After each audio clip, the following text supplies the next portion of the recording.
네, 김영환 소장님 오셨습니다. 예, 반갑습니다. 아, 지난주 또 성황리에 출판기념회 잘 치르시고. 아이고 우리 김성희 소장님 같이 토크해 주셔서 너무나 감사드립니다. 예, 너무 예. 재밌었습니다. 예. 정청래 최고도 또 오셔갖고. 네. 끝까지 남아 계신 건 좀 인상적이었어요. 그러니까 처음부터 끝까지 계속 계셔 주셔서 너무나 감사. 사진도 같이 많이 찍고 네. 좋은 자리였습니다. 어쨌든 출판기념회 성황리에 잘 마치신 거 축하드리고요. 우리 오른소리 오른자 시청자 여러분 이 자리를 빌어서 감사의 말씀드립니다. 네, 감사합니다. 자, 좋은 얘기는 여기까지고. 아니 안 좋은 얘기 우리 김성희 소장님 또 있잖아요. KBS 더 라이브. 더 라이브. 야, 진짜 그렇게 예, 인사도 못하고 잘릴 줄은 정말 생각도 그러니까, 못했어요. 저는 먼저 PD가 바뀌어서 최욱 씨를 갈구고 저는 좀 출연하다가 그다음에 이제 최욱 씨가 이제 진행해서 잘리고 거기 예를 들어 이봉규 씨가 온다든지 그래서 뭐 이런저런 국립 뭐 상상을 해봤는데 정상적인 절차가 아니었죠. 제가 그들을 정상인으로 생각했다는 것이 또 부끄러워지는 그런 날이었어요. 방송인 탄압받는 김성희 소장 됐습니다. 그렇네요. 자, 우리 고향경제사회연구소 김영환 소장님 오늘은 어떤 얘기 갖고 오셨어요? 오늘은 물가 하나 하고요. 통계청에서 사회조사 발표한 건 있는데 잠깐 그거는 좀 주제별로 한번 간단하게 한번 살펴보는 시간. 물가 참 미치겠네요, 진짜. 뭐부터 제가 볼까요, 한번? 일단 첫 번째 그 소비자 물가 지수 10월 달께 나와서요. 보면 첫 번째 이제 그 우리가 그때 2.7% 했을 때 아마 6월 달 여름 그때 좀 지나면서는 좀 물가가 잡힌다 이런 얘기가 있었는데요. 그 후에 또 변동 상황을 한번 지켜보자. 제가 좀 말씀드렸잖아요. 변동 상황이 또 있네요. 계속 올라가고 있죠 또. 다시 오르는구나. 그래서 진짜 정직하네요. 그래서 3.8% 전년 동월 대비 10월 달 3.8% 올랐습니다. 7월에 저점을 찍고는 다시 올라가는 모양새인데 같은 달 전년도에 그거를 대비해서 그렇다는 얘기죠. 작년 10월 달도 5.7% 올랐어요. 근데 그 10월에 비해서 또 3.8% 올랐으니까 그럼 얼마가 오른 거예요? 근데 이제 이번 물가 소비자 물가 특성 중에 하나가 이 생활 물가하고 신선 식품 물가가 되게 올랐습니다. 이게 사실은 소비자 물가를 견인했다 이렇게 좀 봐야 될 것 같고요. 특히 신선 식품 지수 같은 경우는 12.1%. 그래서 우리 서민들이 사실은 생활 물가 지수하고 신선 식품 지수 이런 거에 영향을 많이 받지 않습니까? 사실 요즘 이제 과일 그래서 그냥 귤만 딱 사 먹지 딴 거는 아예 손을 못 대겠죠. 채소 그다음에 과일, 특히 과일. 유가 많이 올랐습니다. 그래서 부분적으로 한번 살펴보면요. 일단 생활 물가 지수부터 한번 볼까요? 이제 식품하고 식품 이외, 뭐 피복이나 의류나 뭐 이제 신발, 우리 주로 쓰는 이제 생활 물가 지수, 식품 이외 지수가 있는데요.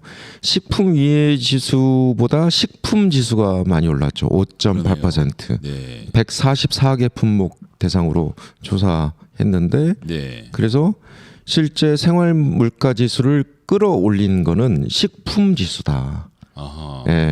그래서 식품이 생활 물가 지수를 끌어올렸고, 그리고 이 생활 물가 지수가 소비자 물가 지수를 끌어올렸다. 전체가 458개 품목인데 생활 물가 지수에 들어오는 항목은 144개 품목입니다. 그래서 서민들의 영향을 받는. 그러니까 이제 그렇게 골랐을 때는 그냥 우리가 주로 많이 쓰는 물건들 그렇죠. 그리고 신선 식품 지수를 보면 신선 식품 품목은 총 55개 품목인데요. 생선, 해산물, 신선 어계, 그다음에 채소, 과실인데 신선 식품 지수가 12.1%. 야, 이건 엄청나네요, 진짜. 근데 신선 어계 쪽은 후쿠시마 오염수 등 여타저타한 영향으로 소비자 물가 지수보다는 낮죠. 그런데 채소가 소비자 물가 지수보다 높고요. 과일. 26.2%. 네, 과일이 18개 품목인데 엄청나게 올랐습니다. 예. 아니 그러니까 사과가 네. 하나에 3,000원이에요. 이제 그 밑으로는 어디 동네에서 구하기가 어려워요. 네. 말이 3,000원이지 네. 사과를 어떻게 하나에 3,000원씩 주고 사 먹습니까? 그러니까. 그래서 이번 소비자 물가 지수의 특성은 우리 서민들이 먹는 거, 그다음에 생활하는 거. 네. 이 물가가 이 소비자 물가 지수를 올리는데 그 견인을 했다, 이렇게 좀 볼 수 있고요. 그래서 서민 생활이 더 팍팍해진 소비자 물가 지수를 좀 보여주는 거다. 그래서 세부적으로 좀 이렇게 봐야 어느 계층들한테 영향을 미치는지 좀 볼 수 있거든요. 근데 이제 이 정부가 하는 일들을 보면 MB2 시즌 2, 예. 그때 이제 우리 이명박 정부 때 그 배추국장 네, 들어보셨죠? 있었죠. MB 물가 지수라고 해서. 예. 이명박 대통령이 관심 물가 품목을 정하고 네. 각 품목에다가 담당자들을 정해서 네. 그뭐 사실상 때려잡은 거 아닙니까? 때려잡는 형식이죠. 근데 윤석열 대통령이 이제 아는 게 없으니까 이명박 때 사람들을 고용해서 이명박 때 그것도 이제 10년이 넘은 방식이에요. 네, 네. 그때 방식대로 그대로 하는 건가요? 그럼 지금? 물가 사무관 두겠다고 최근에 와, 뒀지 않습니까? 그러네요. 각 품목마다 그 해당 사무관을 두겠다는 거예요. 네. 우리 지난번에 그 추경호 장관이 라면 업계 만나서 거의 뭐 형식은 간담이었지만 그래서 50원씩 내려라 막 이렇게 네. 했던 건데 그것도 전 보면서 그러면 기업이 그냥 당하겠냐고요. 그 스프에다 뭐 덜 넣지 당연히. 그렇죠. 예, 그래서 최근에 뭐 과자 뭐 이를테면 네. 그 용량이 좀 줄어든달지 이런 걸로 대처를 하거나. 스프 같은 경우는 이제 네. 과일을 다 이제 야채를 말려서 넣는 네, 건데 네, 네. 그 스프의 성분에서 뭘 좀 빼거나 이렇게 했겠죠. 그렇죠, 그렇죠.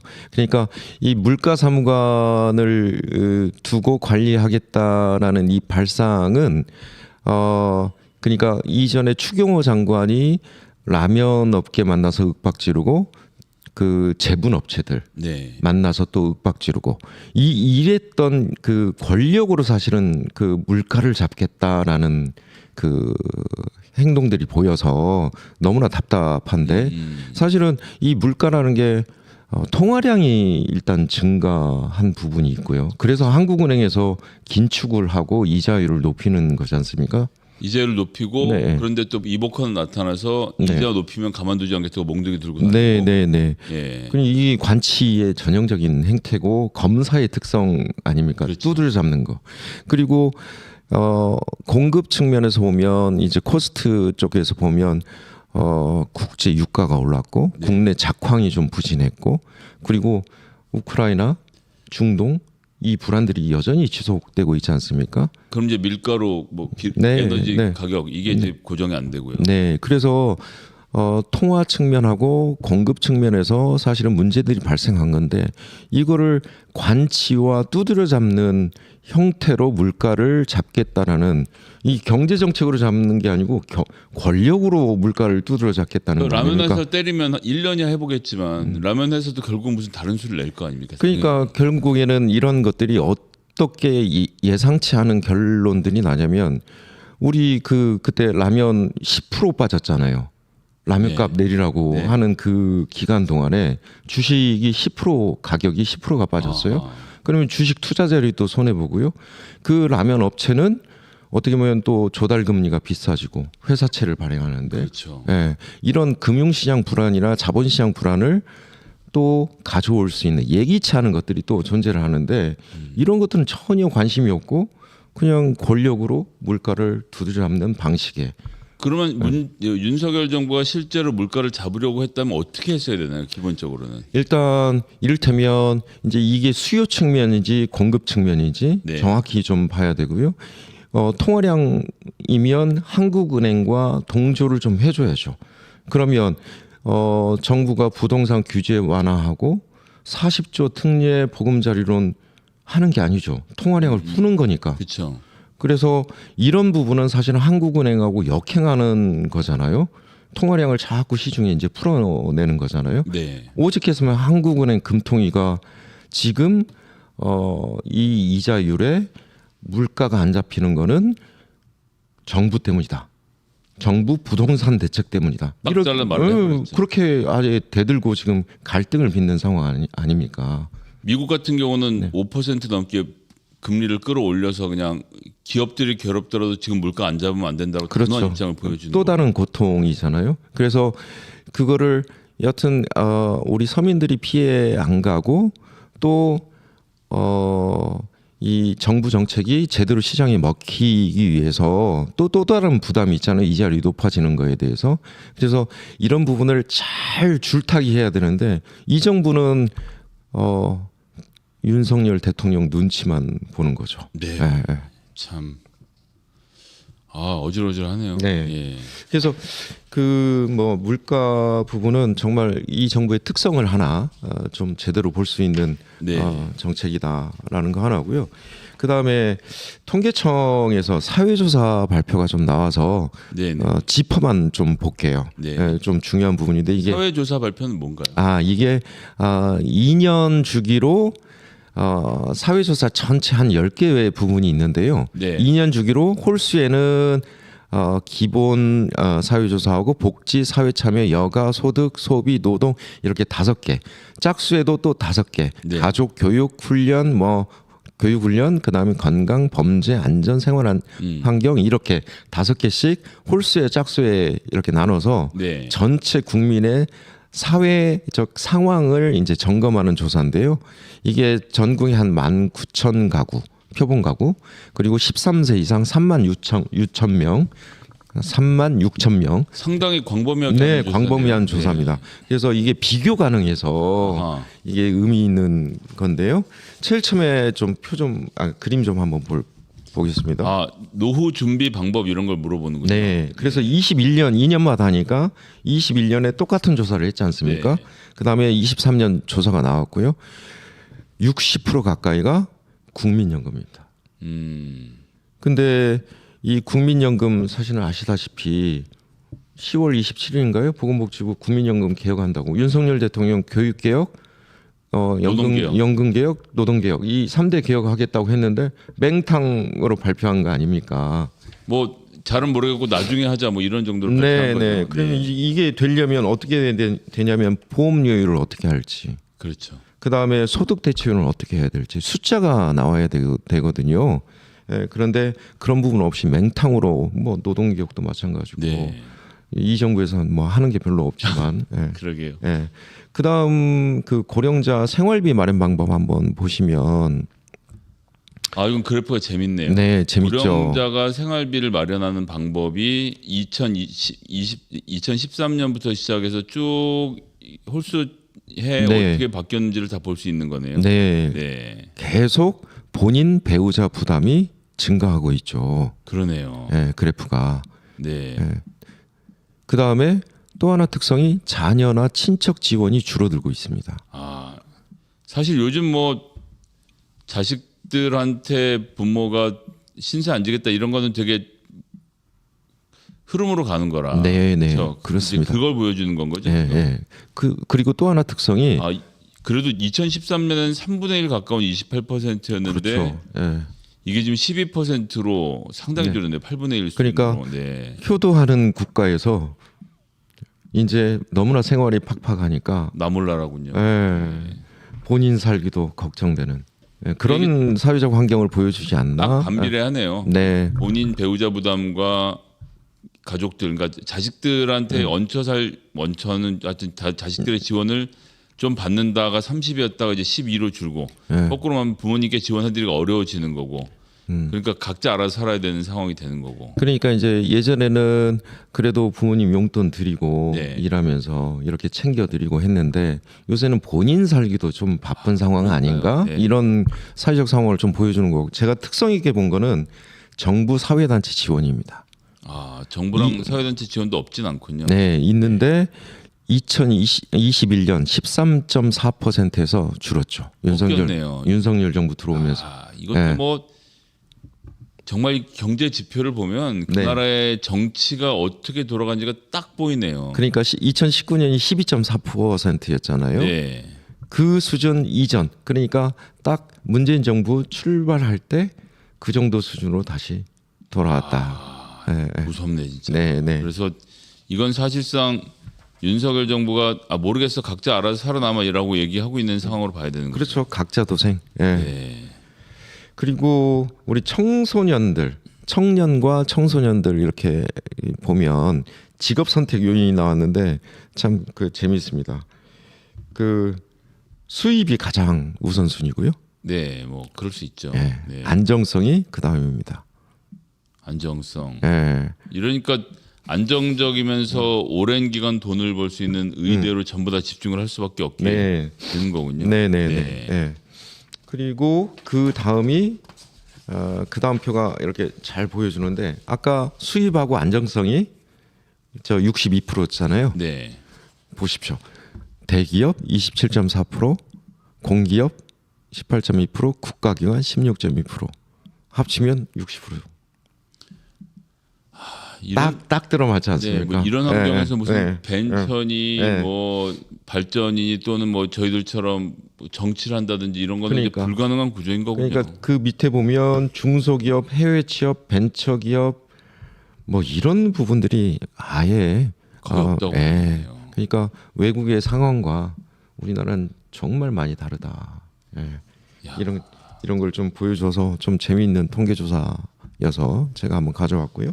아니 뭐 저도 네. 어렸을 때도 그렇지만 뭐 일본 만화 되게 뭐 슬램덩크 이런 거 재밌게 그러니까. 봤는데 그렇게 해서 이제 변덕규 선수 같은 사람들 보면 고등학교 3학년 때까지 농구하다가 마지막 경기 패배하고 나서는 바로 모자 뒤집어 쓰고 이제 요리사가 돼서 아버지의 뒤를 잇잖아요. 네, 네, 그러니까 네. 그뭐 꼭 좋다 나쁘다를 떠나서 전부 다 삼성 가야 되겠다라는 목표로 달려가지 않는다는 것을 보여주는 단적인 그림이라고 봤는데 네. 이건 공무원 아니면 삼성이군요. 네. 그러니까 자기의 어떤 꿈과 희망, 네. 독자적인 그런 영역들을 그려 나가는 게 부족하다. 그러네요. 우리나라 상황이 이런 것들을 좀 보여주는 것 같고요. 네. 그래서 정치하는 사람들이 사실 이런 통계표를 보면서 어떤 거를 해야 될지, 우리가 어떤 걸 준비해야 될지, 우리 민주당이 다음 총선 공약으로는 뭘 중점적으로 해야 될지 이런 것들이 좀 인투이션이 좀 보이는 것들입니다. 그리고 여성 취업 장애 요인들을 보면은요 여전히 육아 부담, 저출생 요인이죠 이게. 52.7% 네, 이게 지금 여성 취업의 장애 요인이 되는. 네, 그러니까 아까 전에 고령자의 생활비 마련에서 76%가 본인 배우자가 알아서 해야 되고 네. 자식들은 안 도와주고 그런 상태에서 정부 지원은 줄어들고, 정부 지원은 줄어들고 여성 취업은 육아 부담이 52%니까 애를 안 낳고 네. 혼자 살거나 부부가 살면서 그냥 먹고만 살아야겠다라고 생각하는 게 굉장히 자연스러운 일이에요. 그러니까. 네. 그리고 또 하나 제가 특성 있게 본 거는 사회적 편견이 2등입니다. 두 번째로 14.2% 나왔고 네. 불평등한 근로 여건. 이것도 우리 정치하는 사람들이 상당히 좀 주의 깊게 고칠 수 있는 부분이죠. 네. 주의 깊게 제도적으로 이런 것들은 좀 고칠 수 있는 거니까요. 네. 물론 육아 부담도 우리가 정치하면서 이런 부분을 어떻게 해소를 해야 될까? 국공립 어린이집은 어떻게 해야 될까? 그 다음에 아이를 맡기는 조건은 그러니까 여건은 어떻게 개선시킬까?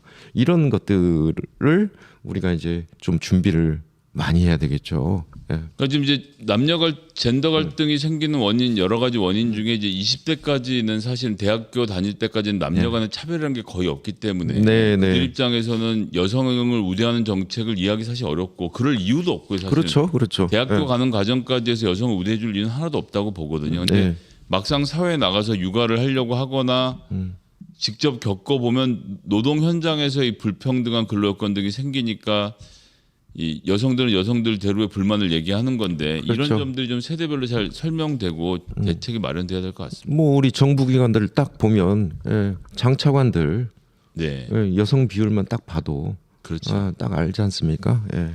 그리고 그 다음이 또 재밌는 조사인데요. 사회보장제도 조사를 했는데 2021년하고 좀 비교를 해놨습니다. 네, 사회보장제도가 좋아짐이라고 응답한 사람들이 2023년에 줄어듭니다. 5% 넘게 줄어드는. 네. 예. 그리고 이것도 뭐 네. 아주 뭐 칼같이 정확하군요. 네. 그러니까 이 통계조사지만 네. 이 상황을 놀랍네요, 그대로 정말. 그다음에 나빠짐이 그대로 옮겨갑니다. 예. 그만큼 지금 이제 네. 3.6% 정도 나빠짐이 증가한 상황을 볼 수 있는. 네. 그리고 좀 재미있는 조사인데 향후 늘려야 할 공공시설. 네. 예. 이게 21년 대비 좀 늘어난 게 보건 의료 시설입니다. 윤석열 정부 의사수 늘린다고 했다가 쏙 들어갔잖아요. 그러네요. 우리 요즘도 그 얘기 안 하죠. 네네네. 그 여전히 보건 의료 시설이 2021년도에도 비중이 컸고 2023년에도 비중이 컸지만 더 커진 그런 상황을 보여주는 거죠. 58년 개띠들부터 시작해서 은퇴하기 네. 시작하면서 사실 나이를 먹으면 네. 의료 시설이 중요해지니까 사실 부모가 되면 애들 학군 따져서 집을 얻고 그다음에 네. 나이 먹으면 병원 얼마나 가까운지도 되게 중요한 네, 기준이 되는데 네. 그걸 딱 그대로 보여주네요. 네네. 그리고 그 다음으로 늘려야 할 복지 서비스 뭐냐. 네. 예. 이거는 고용 취업 지원 서비스가 여전히 비중이 커서 선두에 있지만 좀 줄어들었고요. 네. 뭐가 늘어나냐면 보건, 의료, 건강 관리 서비스. 그러네요. 그러면 윤석열 정부 지금 보건 예산 다 깎았지 않습니까? 그렇죠. 역으로 가고 있는 거 아닙니까? 의사수 늘린다고 했으면 늘려야죠. 그러니까 왜 쏙 들어갑니까? 네. 예. 이 부분 하나고요. 그다음에 조금 늘어난 게 소득 지원 서비스 조금 늘어났고요. 보육 관련 서비스가 또 네. 늘어났습니다. 예. 아까 그 통계조사하고 일치하는 부분이죠. 그러네요. 예. 그래서 우리가 중점적으로 좀 방점을 두고 그 좀 총선에서 네. 뭐 각 당이 여하튼 여야를 불문하고 좀 공동으로 노력해야 될 부분들이 이런 부분들 아닌가, 이 사회조사가 좀 밝혀주고 있다, 이렇게 좀 말씀을 드리고 싶습니다. 그러니까 이제 초반에 물가 네. 얘기 같은 경우 이제 윤석열 네. 정부의 좀 실정에 대한 얘기였고 네, 네. 뒤에 후반부 여기 통계청 자료는 특히나 정치를 하는 사람들, 네. 24년 총선 도전하는 사람들 네. 관심을 좀 많이 가지고 지켜봐야겠고 유권자분들도 판단하실 때 중요한 기준이 이 부분에 아마 본인 수요가, 그러니까 그 뭐 정치에 대한 수요가 아마 이 부분 개선을 요구하는 그런 목소리들이 크지 않겠나, 이런 네. 생각이 좀 들어요. 그래서 오늘 네. 후반부는 약간 희망적이어서 그러니까 후반부에서. 맨날 나쁜 소식만 제가 가져온다고 그래가지고 네. 예, 정책적으로 정말 필요한 얘기였던 것 같습니다. 네, 네. 특히 네. 정치하려고 하시는 분들과 네. 관심 있는 분들께는 다 네. 귀에 정말 쏙쏙 들어온 얘기였을 것 같은데 네. 어쨌든 잘못한 건 잘못한 거니까 네. 물가 못 잡고 있는 윤석열 대통령은 어떻게 구형하시겠습니까? 그러게요. 이 사고만 치는 계속 대통령인데, 이 국정과 이 국정에 관심을 좀 아예 안 뒀으면 좋겠다. 관여를 아예 안 하는 게 오히려 대한민국 좀 잘 가는 거 아닌가? 그냥 외국만 다녀요. 그것도 이제 또 돈 드니까 그것도 위험하고 그냥 방 안에만 있으면 안 되나? 예. 안가에서 맛있는 거 드시고 그냥 네. 술 드시고. 네네. 우리 또 네. 물가가 오르지만 신선한 야채 많이 사다가 네. 야채 네. 좀 많이 드시고 네. 관심 끊어주실 걸. 네, 네. 그렇게 부탁해야 되는 상황이 돼버렸네요. 네. 창조적 영호님은 남은 임기 기간 동안 무너지는 대한민국, 아무도 행복하지 않은 나라 100회 필사하기. 한 번도 어려울 것 같습니다. 이게 첫째 장도 넘어가기 힘들 거예요. 숫자 나와서. 예. 달리면 대통령 보고 관여하지 말라시다니 강력한 정책이라고 말씀도 해주셨는데요. 여튼 관심을 가지고 저희들 계속 지켜봐야겠고요. 물가 얘기도 재밌었고 오늘 특히나 후반부의 통계청 얘기는 모두가 한번 관심을 가지고 들어볼 만한 이야기가 아니었나 싶습니다. 네. 오늘 또 재밌는 얘기 들려주셔서 감사드리고요. 다음 주에 또 재밌었습니까? 재밌었습니다. 다음 주에 또 우리 김영환의 경제 압수수색으로 찾아오겠습니다. 맺는 말씀 한 말씀 부탁드리겠습니다. 네, 오른자 시청자 여러분들 감사드리고요. 성원 덕분에 제 출판 기념을 잘 마쳤습니다. 저도 지역에서 우리 김성희 소장과 함께 꼿꼿하게 정치가 무엇을 해야 되는지 열심히 찾아보고 또 목소리 많이 듣겠습니다. 감사합니다. 네, 감사합니다.